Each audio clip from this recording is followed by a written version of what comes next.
चलिए रुक करते हैं कुछ और खबरों का। इस वक्त एक बड़ी खबर आपको बता दें, भोजशाला से जुड़ी हुई बड़ी खबर आ रही है मध्य प्रदेश से, जहां पर एएसआई ने रिपोर्ट दाखिल कर दी है। बड़ी खबर हाईकोर्ट में पेश की गई है भोजशाला की सर्वे रिपोर्ट। सर्वे में देवी देवताओं की मूर्तियां मिलने का दावा किया गया है। दरअसल सर्वे के दौरान जब खुदाई की गई थी तो उसकी वीडियोग्राफी, उसकी फोटोग्राफी करने का निर्देश दिया गया, जिस दौरान 37 मूर्तियां मिली थी। लगभग 400 पन्ने की ये रिपोर्ट है। तो बड़ी खबर आपको बताई जा रही है मध्य प्रदेश के धार से आ रही है, जहां पर इंदौर हाईकोर्ट में सर्वे रिपोर्ट पेश कर दी गई है। हालांकि पहले यह रिपोर्ट 4 जुलाई को पेश होनी थी, लेकिन तब तक रिपोर्ट तैयार नहीं थी, जिसके बाद एएसआई ने कुछ और वक्त मांगा।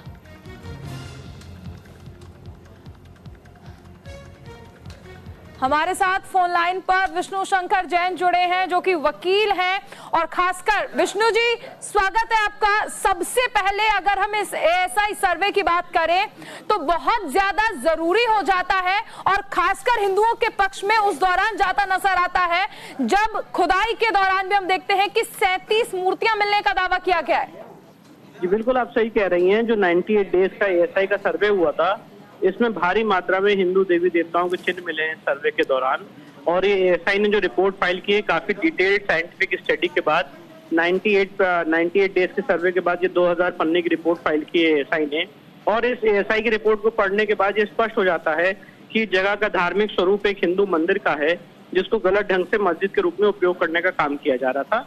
और हमने इंदौर हाईकोर्ट में जो याचिका लगाई है, उसका मूल यही है कि ये पूरा परिसर एक हिंदू मंदिर का है। माँ वाग देवी, माँ सरस्वती का स्थान है। यहाँ पे काफी ग्रंथों की रचना हुई है, और इसको गलत ढंग से जो वहाँ की मस्जिद कमेटी है उसको यूज कर रही है मॉस्क के रूप में, वो गलत है, और उस आदेश को रद्द किया जाए। इंदौर हाईकोर्ट ने दोनों पक्षों को सुनने के बाद इसमें सर्वे का आदेश किया था। और आज मैं बहुत खुश हूँ कि एक काफी सबकी सारे लोगों की मेहनत के बाद एक काफी डिटेल्ड रिपोर्ट साइंटिफिक रिसर्च के माध्यम से आई। सर्वे की रिपोर्ट अब सामने आई है। बेशक से हिंदू देवी देवताओं की जो ऐसे साक्ष्य जो ये बताते हैं कि यहाँ पर मंदिर है, इसको लेकर कहीं ना कहीं अब इंतजार जरूर रहेगा सनातनियों को और हिंदू पक्ष को कि जल्द से जल्द ये मामला जो है अब फाइनल हो जाए। विष्णु जी जी बिल्कुल, हम चाहते हैं जल्द से जल्द मामला फाइनल हो। काफी अंतिम चरण में पहुंच गया है। मैं आपको बताना चाहता हूँ कि मस्जिद कमेटी जो एएसआई का ऑर्डर हुआ था इंदौर हाईकोर्ट के द्वारा, जिसमें इंदौर हाईकोर्ट ने वहाँ पे एएसआई सर्वे नियुक्त किया था, एएसआई को नियुक्त किया था सर्वे करने के लिए, उस आदेश के खिलाफ मस्जिद कमेटी सुप्रीम कोर्ट आई थी। ऑनरेबल सुप्रीम कोर्ट ने 1 अप्रैल 2024 को यह आदेश पारित किया था कि इस रिपोर्ट के एवज में अभी इंदौर हाईकोर्ट फर्दर प्रोसीड ना करे। तो हमारी अगली रणनीति यही है कि हम ऑनरेबल सुप्रीम कोर्ट के सामने आएंगे और स्टे वेकेशन की मांग करेंगे।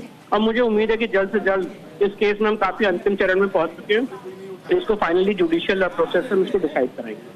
विष्णु जी, अगर हम एएसआई सर्वे रिपोर्ट की बात कर ले तो क्योंकि इसमें ये कहा जा रहा है कि लगभग 400 पन्नों की ये रिपोर्ट है, जिसमें 37 हिंदू देवी देवता जो मिले हैं, जो मूर्तियां मिली हैं, उनका जिक्र है। अगर इसके अलावा आप हमें कुछ और डिटेल्स बता पाए, कुछ और जानकारी दे पाए कि आखिर इस रिपोर्ट में और क्या क्या मिला है एएसआई की टीम को। देखिए, क्या 2000 पन्ने की रिपोर्ट है, 2000 पेजेस की रिपोर्ट है, और काफी वॉल्यूम्स में रन करती है। और सबसे इम्पोर्टेंट बात यह है, जो हम लोग कहते थे कि माँ सरस्वती का ये मूल स्थान है, तो वहाँ पे लिखा हुआ है उस परिसर में कि ये शारदा सदन है।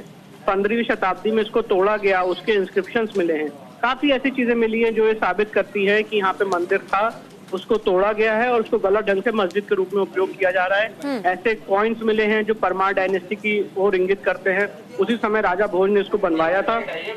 तो जो हमारा पूरा केस है कि राजा भोज ने परमार डायनेस्टी के यहाँ पे माँ सरस्वती का, माँ वाग देवी का स्थान बनाया था, और यहाँ पे बहुत सारे ग्रंथों की रचना हुई है, वो सारी बातें इस रिपोर्ट से काफी हद तक साबित होती। बिल्कुल विष्णु जी, देखिए ज्ञानवापी की तर्ज पर अगर हम इस मामले को देखें तो कहीं ना कहीं हिंदू देवी देवताओं के जो साक्ष्य मिले हैं, इसके आधार पर अब ये भी समझना चाहूंगी आपसे, क्योंकि अब इंतजार किया जा रहा है कि फैसला आ जाए, लेकिन अगर हम मुस्लिम पक्ष की बात करें तो वो भी जल्द इस मामले को इतनी आसानी से सुलझने तो देगा नहीं। तो क्या आगे और साक्ष्य और प्रूफ की जरूरत पड़ेगी या फिर मुझे लगता इस आधार पर जांच? हाँ बताइए। मुझे लगता है जो साक्ष्य कलेक्ट करने की पूरी एक्सरसाइज है और जो साइंटिफिक रिसर्च और साइंटिफिक स्टडी की पूरी एक्सरसाइज है वो 98 डेज के सर्वे के बाद एएसआई ने संपूर्ण की है और ये रिपोर्ट काफी कंक्लूसिव रिपोर्ट है जो हर एक एंगल को कवर करती है। तो अब सिर्फ और सिर्फ एक लीगल इशू रह जाता है कि इस केस को जल्द से जल्द डिसाइड किया जाए धार्मिक स्वरूप तय होने के माध्यम से। धार्मिक स्वरूप क्या है ये इस रिपोर्ट के बाद साबित हो रहा है, सिद्ध हो रहा है। तो हम चाहते हैं कि जल्दी से जल्द अब ये मामला सॉल्व हो कोर्ट के सामने, इंदौर हाई कोर्ट के सामने, और उसके लिए जो भी विघ्न है उसके लिए हम लोग लीगल प्रोसेस फॉलो करेंगे। ठीक है, आपका बहुत बहुत शुक्रिया हमारे साथ जुड़ने के लिए और अपना कीमती समय देने के लिए। और इसी बीच अधिवक्ता हरिशंकर जैन की ओर से भी बयान आया है, क्या कुछ उन्होंने कहा है वो आपको सुनवाते हैं, सुनिए। हिंदू जनता जो सदियों से धार में पूजा करने के लिए तड़प रही थी और जिसके लिए आंदोलन चलाए गए थे, और पहली याचिका हिंदुओं की तरफ से जो मैंने दाखिल की थी तो बहुत महत्वपूर्ण सफलता मिली है।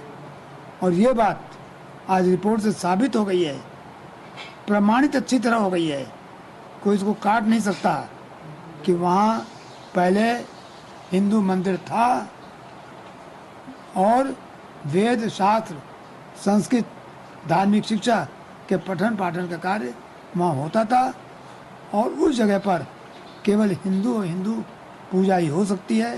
7/4/2003 को जो एसआई ने ऑर्डर किया था नमाज पढ़ने का, उनका आदेश